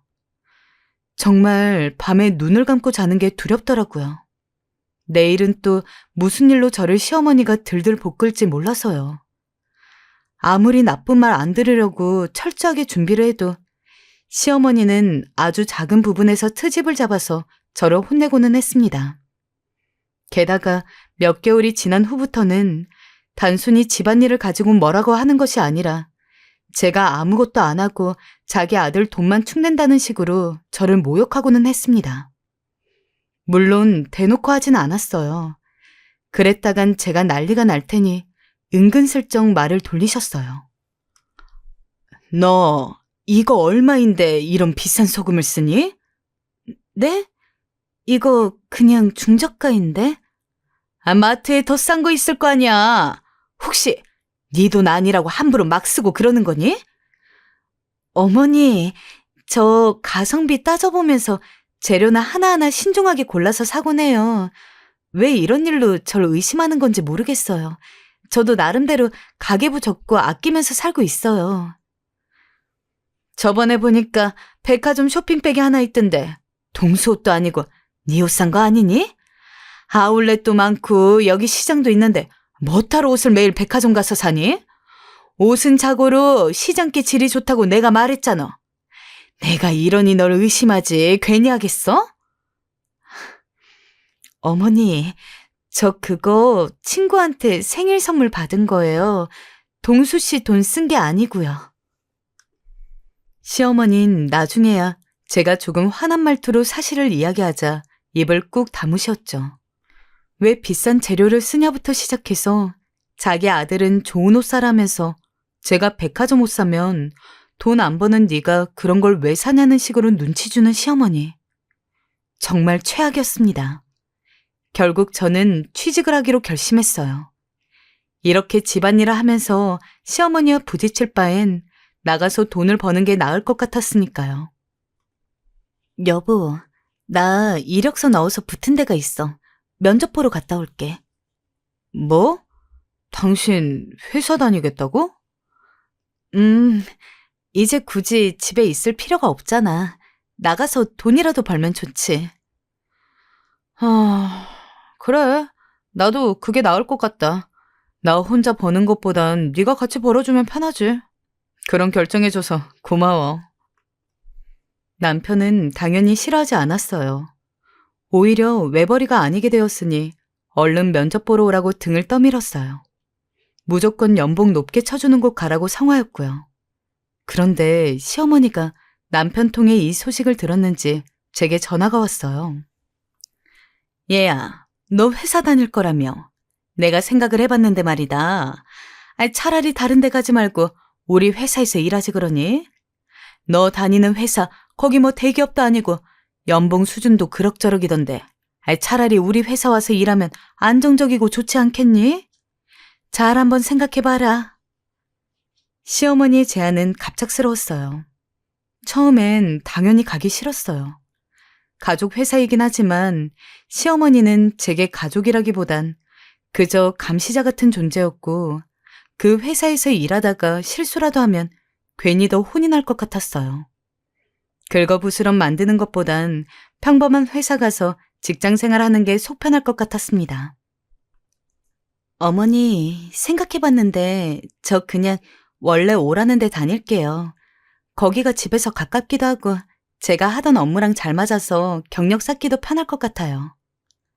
아니, 내 제안을 거절하겠단 거야? 예, 그래도 네 생각에서 말해준 건데 넌 어쩜 그리 냉정하게 단칼에 잘라내버리니? 무슨 그런 경우 없는 짓이 다 있어? 시부모님이 말씀해 주시는 거면 고맙다고 넙죽 받아도 모자를 파네 말이야. 그래, 네 마음대로 어디 해라. 끊는다. 어머니. 시어머니는 자신이 네 생각해서 말한 걸 마음대로 제 선에서 잘랐단 이유로 저를 밤낮으로 괴롭히셨습니다. 남편을 통해 계속 제가 버릇이 없다느니 변했다느니 막말을 쏟아내셨어요. 남편은 또 눈치 없이 그걸 고스란히 전했고요. 결국 남편이 나서서 중재를 하려 했지만 그마저도 소용이 없었어요. 남편은 중간에서 점점 지쳐갔고 그게 눈에 띄게 보였습니다. 그때 되자 저도 이런 시어머니의 요구가 부당하다 싶었지만 나중에 남편이 너무 힘들다고 토로하자 저도 일단은 제안을 받아들였어요. 허나 시부모님이 제게 시킨 일은 격리일이었습니다. 나름대로 명문대에 갔고 열심히 공부해 자격증도 이미 여러 개였는데 저에게 맡긴 일이 격리일이더라고요. 이럴 거면 왜 도대체 회사로 오라는 건지 알 수가 없었어요. 차라리 조금만 더 회사 업무에 적극적으로 관여할 수 있는 일을 맡겼다면 시부모님이 어느 정도 나를 생각해 주셨고 믿어주신다는 느낌은 받을 수 있었을 거예요. 하지만 그것도 아니었어요. 아버님, 혹시 저 지금 하는 일 말고 다른 부서로 옮겨주실 수 없나요? 제가 마케팅을 전공해서 그쪽 업무를 더 잘할 수 있을 것 같아서요. 지금 하는 일도 좋지만 원래 하던 일을 하는 게 회사에 더 도움이 될 것 같아요. 부탁드려도 될까요? 뭐? 우리 회사에 들어온 지 얼마 되지도 않았는데 뭔 부서 이동이냐? 원래 일은 바닥부터 시작하는 거야. 사돈에게 그런 것도 못 배웠냐? 다 너한테 득이 될 테니 참아라. 그리고 우리 회사에 대해 아는 게 없는데 벌써 이거 해달라 저거 해달라. 솔직히 보기 안 좋구나. 여러 번 요청을 드렸지만 아버님은 완강하셨어요. 아버님 역시 의견을 굽히지 않으시니 저는 계속 거기서 일할 수밖에 없었어요. 차라리 월급이나 제대로 줬으면 어느 정도 참을 수 있었을 겁니다. 근데 제가 당시 시부모님 회사에 취직해서 받은 월급이 50만 원이었습니다. 직종에 따라 다르겠지만 그 당시 사회초년생 평균적인 월급이 못해도 100만 원 중후반대였고요. 어처구니 없는 임금이란 건 누가 봐도 뻔할 겁니다. 그쯤 되니 제가 필요한 게 아니라 그냥 싸게 부려먹을 사람이 필요한 것 같다는 생각이 들었고 오죽하면 옆에 있던 직원들까지 그 얘기를 했습니다. 참다 저는 이 일을 남편과 상의 없이 문제 제기했어요. 어머님, 아버님, 죄송하지만 다른 직원들과 똑같이 일하는데 저만 월급이 작은 게 도무지 이해가 되지 않아서요. 설명을 좀 해주실 수 있을까요? 아니, 네가 무슨 일을 많이 한다고 그 많은 돈을 받아가겠단 거야? 회사에서 하는 것도 없는데 돈 욕심만 많아가지곤. 자고로 사람이 성실해야지. 넌 성실함도 없으면서 왜 떡고물만 바라는 거냐? 그래, 네 시아버지 말씀이 맞다. 네가 그런 식으로 얄팍하게 구니 우리가 뭘 주고 싶어도 주고 싶지가 않은 거야. 제가 얄팍하게 군다고요? 어머님, 아버님, 저 다른 사람들처럼 똑같은 시간 할애하며 일하고 그에 맞는 월급 달라고 정당한 부탁을 드리는 겁니다. 제가 언제 일을 덜 했나요? 이 집안 식구라고 퇴근을 일찍 했나요? 저한텐 아무 혜택이 없었는데 왜 급여 부분에선 가족이란 이유로 손해를 보아야 하는 거죠? 전 도무지 납득할 수 없습니다. 이런 식이면 저 회사 나가겠습니다. 죄송합니다. 뭐? 저 버르장머리 없는 게 어디 저딴 말로 우리 협박하러 들어? 저는 시어머니의 노한 목소리에도 결국 사표를 던지고 다른 회사로 옮겨갔어요. 이런 큰일을 쳤으니 후폭풍이 두렵긴 했지만 그땐 그런 게 눈에 보이지 않았어요. 어쨌든 제가 당한 일은 분명 부당한 일이었고 저도 너무 화가 났기 때문이었어요. 역시나 시어머니는 이 일이 있고 난 후 이젠 대놓고 제게 구박을 하기 시작했어요. 너 오늘 출근 안 했다며? 정말 제정신인 게야? 선심 베풀어 그 자리에 앉혀놨더니 고마운 줄도 모르고. 마음 같아선 당장 내 아들과 이혼이라도 시키고 싶다. 내가 참을성이 많은 사람인 걸 고마워해라. 남편은 중간에서 안절부절 못했고 한숨을 푹푹 쉬어댔습니다. 시어머니의 어떤 말들에도 저는 꿈쩍도 하지 않았어요. 그런 막말을 아무 거리낌 없이 하는 사람들을 시부모라 생각하고 싶지도 않았고 모시고 싶지도 않았기에 무심한이 답이라 생각했습니다. 그러던 어느 날 명절이 다가왔고 시어머니가 제게 전을 부치러 오라고 하더라고요. 여보, 미안한데 나 오늘 몸이 안 좋아서 쉬어야 할 것 같아. 어머님께 말씀 좀 드려줘. 뭐? 아니, 이번에도 그러면 어쩌겠단 거야. 아니, 저번에 김장도 도와주러 안 갔다며. 엄마한테 또 한 소리 듣고 싶어서 그래? 아, 왜 자꾸 집에 분란을 만들어? 나도 좀 편하게 쉬자. 미안하지만 김장김치 도와드리는 게 며느리 의무도 아니고 난 아파서 오늘 누워 있어야 해. 아, 그래야 내일 모레 출근할 수 있을 테니까. 늘 요리 준비 다 하고 챙겼던 명절 오늘 하루 못 간다는데 그게 그리 큰일이야? 이건 시부모님도 이해해 주셔야지. 솔직히 말해. 우리 엄마 아빠 얼굴 보고 싶지 않은 거 아니야? 그래서 이렇게 뻗대는 거 아니냐고. 너도 참 징글징글하다. 우리 엄마 아빠가 뭘 그리 잘못했어?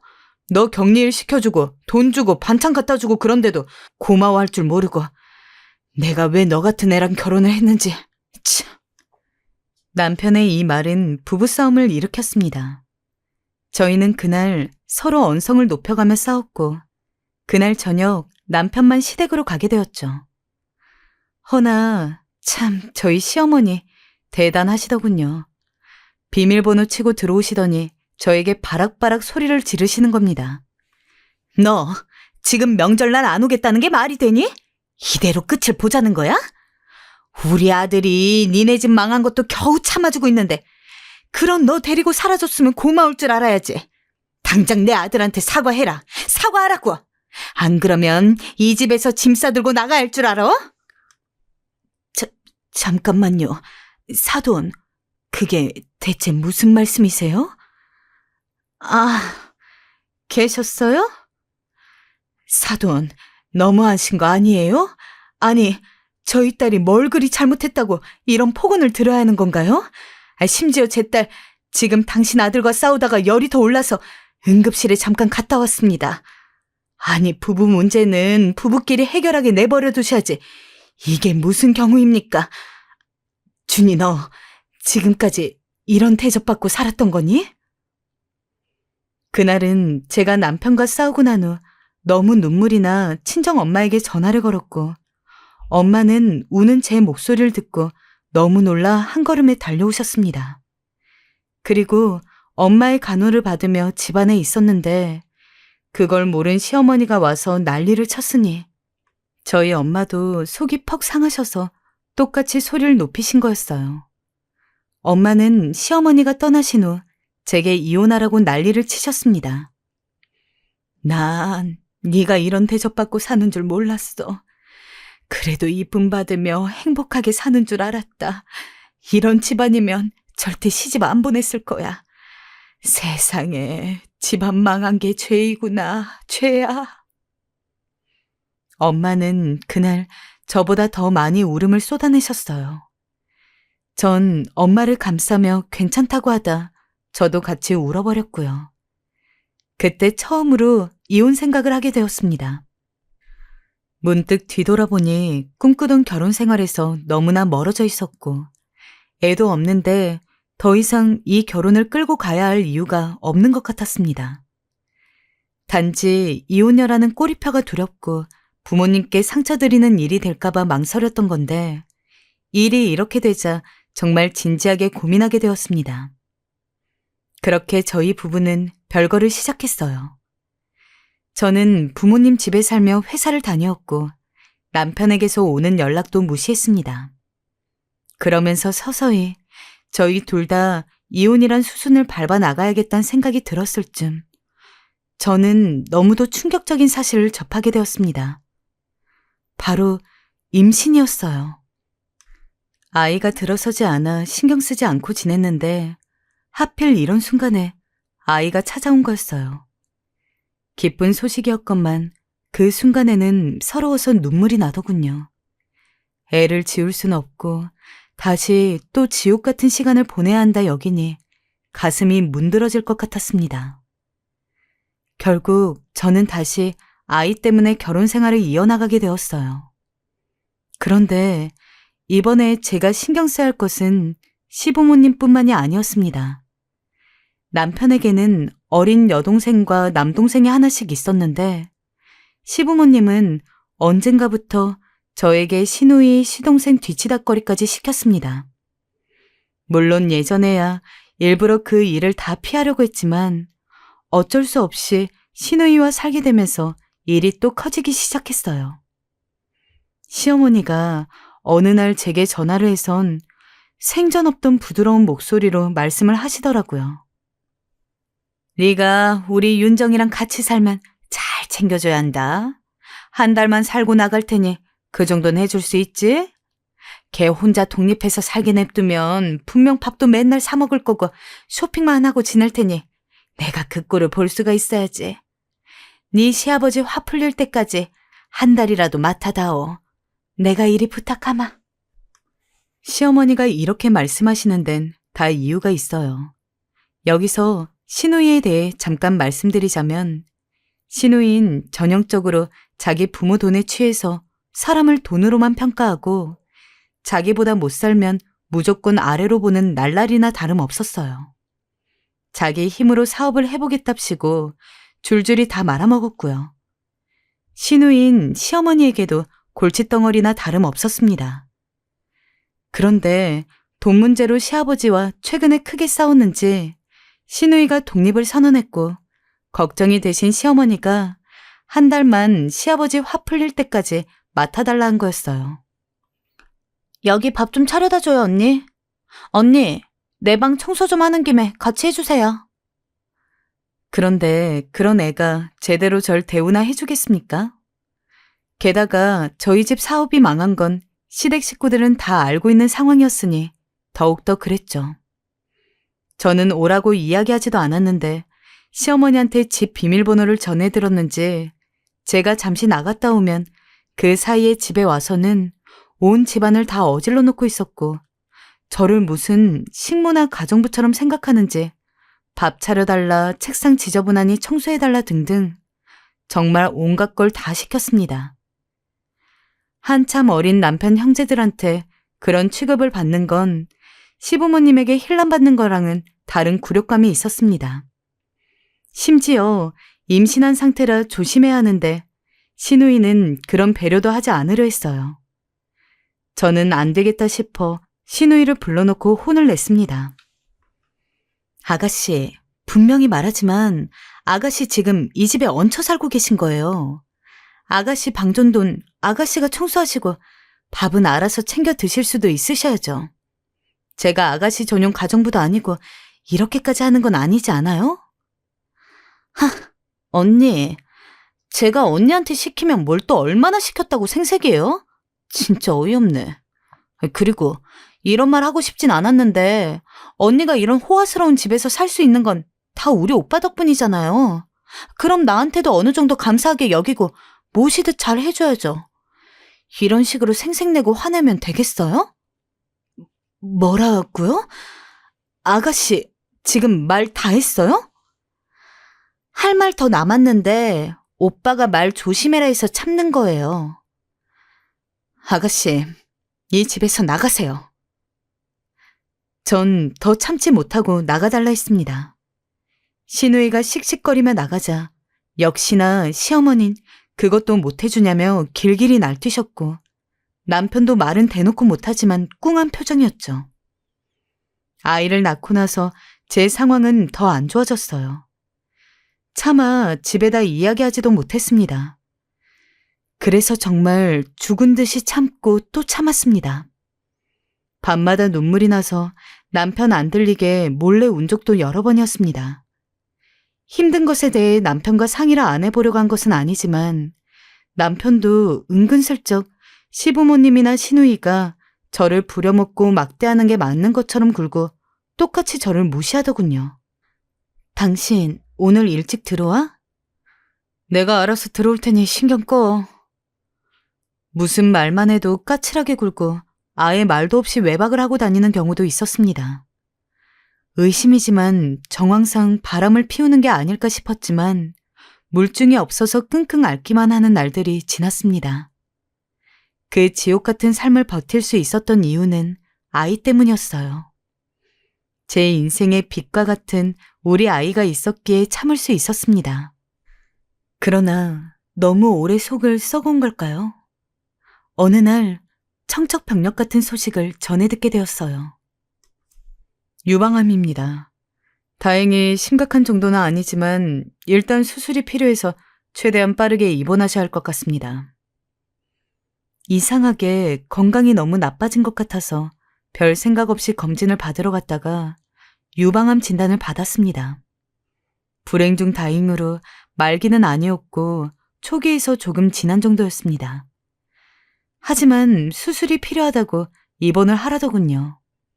그때 제 마음이 얼마나 벼락을 맞은 것 같았는지. 다른 병도 아니고 암입니다. 저는 제가 당장 죽을 수도 있을 것만 같다는 생각에 의사의 이야기를 듣고 집에 와서 손 하나 까딱 못하고 벌벌 떨었습니다. 요새 암이야 초기는 병원 치료나 수술로 쉽게 잡을 수는 있다고 하지만 어디에나 예외는 있는 거 아니겠습니까? 그냥 열심히 살아왔을 뿐인데 왜 나한테 이런 일이 생겼는지 너무 원망스러웠고 이런 상황에서 제일 내 편이 되어줘야 할 남편도 믿을 수 없다는 현실이 무척이나 서러웠습니다. 마침 그날 남편이 일찍 집에 돌아오는 날이라 남편이 오자마자 유방암 진단을 받았다는 이야기를 했어요. 그런데 몇 기냐 심각하냐 같은 질문을 몇 개 한 남편이 제게 초기가 지난 지 얼마 안 됐고 수술해야 한다는 이야기를 전해 듣자마자 이러더군요. 초기면 심각한 것도 아닌데 난 또 뭐라고. 나 씻으러 간다. 그 뒷모습을 보는데 진짜 갑자기 눈물이 펑펑 나서 방으로 달려 들어가서는 문을 잠그고 그냥 다 들리게 엉엉 울었습니다. 그럼에도 아무런 반응 하나 없는 남편 때문에 안 그래도 아픈 몸이 더 아파지는 기분이었죠. 남편이 저 모양인데 시댁 식구들이라고 제 유방암에 대해서 얼마나 깊이 생각하고 있겠습니까? 시부모님은 제 유방암 소식을 남편에게 전해 들었는지 전화를 해왔더라고요. 안 그래도 사정별로인데 심각한 상황도 아니면 행운의 암이지, 암. 아, 맞다. 보험은 제대로 들어놨냐? 보험금 받을 생각해야지. 할 말이 없었습니다. 정말 인간 같지도 않은 것들이란 생각이 들어 말없이 전화를 끊었어요.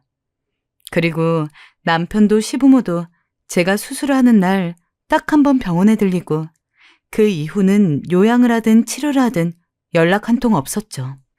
이쯤 되니 자존심이고 뭐고 저는 도저히 참을 수가 없었습니다. 기본적인 치료를 모두 끝내고 저는 집에 바로 가지 않고 친정집에 들렀습니다.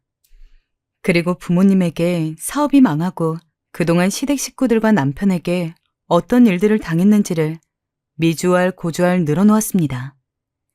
제 이야기를 들은 엄마는 그 자리에서 엉엉 울었고 아버지는 간신히 분노를 삼키는 모습이었습니다.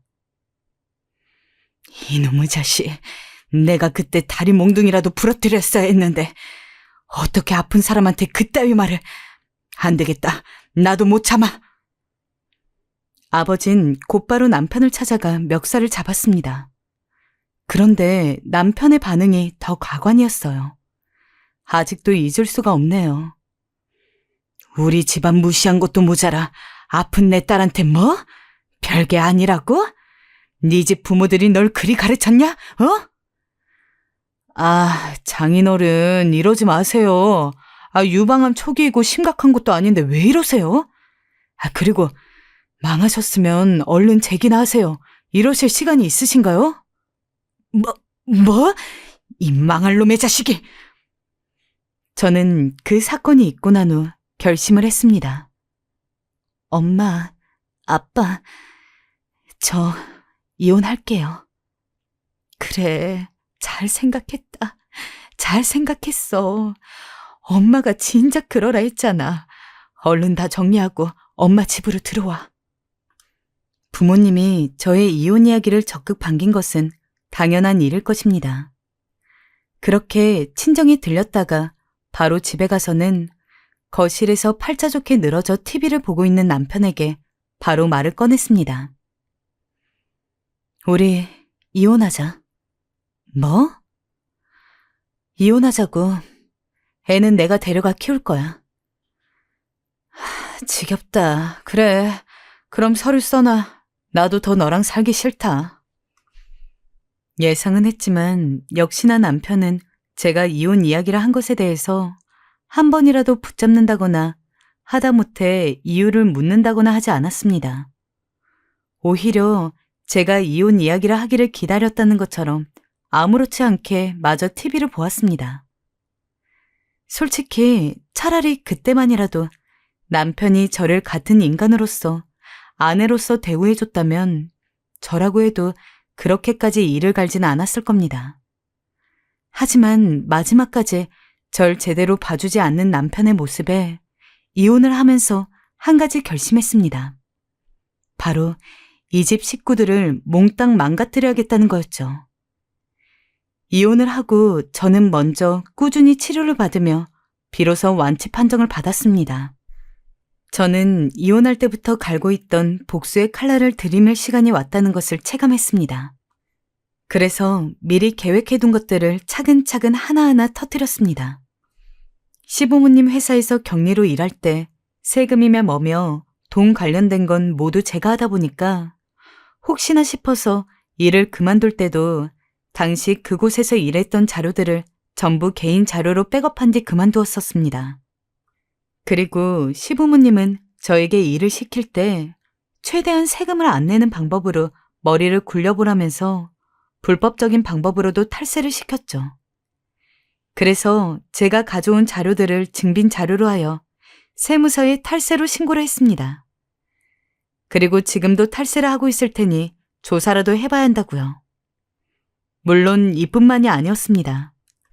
저를 종처럼 부려먹던 시누이는 평소 SNS에 자기를 과시하는 것을 무척 좋아했는데 시누이 SNS를 확인해보니까 무슨 잘나가는 치과의사랑 결혼을 한다면서 자기 예비 남편이 어디에서 일하는지도 다 적어놨더라고요. 그래서 제가 직접 신우이에 대해 알려줄 자료들을 정리해서 프린트해가지고는 그 치과로 찾아가서 의사 본인과 만났습니다. 그리고 신우이가 과거에 3년간 머리 노랗게 물들은 양아치랑 동거를 했으며 행실을 바르게 하지 않아서 임신을 했다가 낙태를 한 사실도 알려주고 당시 남자친구가 있을 때도 다른 남자들을 만나왔기에 지금 그쪽을 만나면서도 다른 남자를 만나고 있을 확률이 높다. 믿지와 본전이니 알아보기라도 하라면서 신우이에 대해서 온갖 이야기를 다 말해주었습니다. 그게 정말인가요? 신우이 남편이 될 뻔한 사람은 참 사람이 선량해 보이더군요. 전혀 신우이가 그런 짓을 할 거라고는 생각도 못한 얼굴로 제게 되물었습니다. 그래서 미리 준비해둔 자료들을 하나하나 보여주었습니다. 제가 아직 이혼을 하지 않았을 때 신우이는 제가 자기 말에 무조건 휘둘릴 사람이라고 생각했는지 멍청하게도 자기 치부가 될 만한 사실을 모두 저한테 의논했었습니다. 예를 들어 애를 지워야 하는데 낙태할 만한 병원을 알아봐 달라는 등 이번에 동거하면서 뭘 하려고 하는데 이런 건 어디서 구해야 하냐는 등 신우이 입장에서는 그냥 본인이 알아보기는 귀찮고 가족들 시키기도 애매하니 자기가 마음대로 쓰기 딱 좋은 저에게 이야기를 한 것이겠지만 신우이의 멍청함 덕분에 저는 신우이의 결혼을 완벽하게 망칠 수 있었습니다. 나중에 보니까 신우이는 자기 SNS도 싹 지우고 아예 종족을 감춘 모양이었죠. 그 외에도 시어머니가 강남 하우스 도박판에 들락거리며 시아버지 몰래 현금 5억을 날려먹은 것까지 전부 까발렸습니다. 일부러 시아버지 답장도 받지 않았습니다. 어차피 제가 시아버지랑 굳이 더 연락을 할 이유도 없었으니까요. 몇 년간 벼르기만 했던 걸 실제로 행동에 옮기니 정말 속이 다 시원했습니다. 나중에 시간이 좀 지나고 알아보니까 시부모님 회사는 세무조사를 받고 있고 시아버지랑 시어머니는 이혼을 하지는 않았지만 사이가 남보다 못하다고 하더라고요. 그 와중에 시동생은 집에 있는 돈으로 사업을 하려다가 말아먹었다고 하고 전 남편은 이에 대한 뒷수습하느라 바쁜 모양이었습니다. 정말 앓던 이가 빠진 듯 속이 시원해서 그날 부모님에게 이 사실을 이야기하고 셋이서 거하게 저녁을 차려 먹었습니다. 이제 더 밝힐 것도 없지만 남편한테 이 모든 것이 제가 꾸민 사실이란 걸 알려주기 위해 마지막으로 문자는 남겼습니다. 당신은 내가 그냥 직망해서 아무 말도 못하고 순종하는 머저리인 줄 알았지? 내가 이날을 얼마나 기다렸는지 몰라.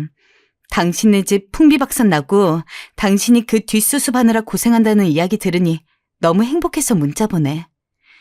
당신 앞으로 똑바로 살아. 솔직히 내가 당한 거 생각하면 이 정도로는 모자란 거 알지? 항상 지켜볼 테니까 행실 조심해야 할 거야. 지금 그때로부터 한 3달 정도 지났는데 뭐 남편이든 시댁 식구든 어떻게 살고 있는지 모르겠습니다. 제가 할 건 다 끝났으니 굳이 더 뭔가 알아보지는 않았어요. 그저 바라건대 제 생각보다 훨씬 더 절망적인 삶을 살고 있기를 바랄 뿐이었죠. 그리고 지금은 아버지도 사업을 다시 일으켜서 저희는 오히려 처음 남편과 결혼할 때보다도 더 부유하게 살게 되었습니다. 아버지는 제게 하고 싶은 건 다 하라면서 무조건적인 지원을 약속했습니다. 덕분에 저는 아버지 도움으로 목 좋은 상가 건물 1층에서 개인 카페를 차려서는 장사를 시작했습니다. 사업이 망하기 전에 워낙 커피나 디저트류를 좋아하다 보니까 제가 직접 메뉴를 고안하는 것에도 관심이 있었었는데 그 당시 경험을 바탕으로 제 카페만의 특색 있는 메뉴를 개발하다 보니 SNS 등으로 입소문이 타서 손님들이 많아져가지고 이후부터는 아버지의 도움을 받지 않아도 제 힘으로 남들보다 더 잘 벌어먹고 살 수 있었어요. 아무튼 제 이야기는 여기서 끝입니다. 다들 어떻게 들으셨을지 모르겠지만 제 복수극 재미있게 들어주셨다면 감사하겠습니다.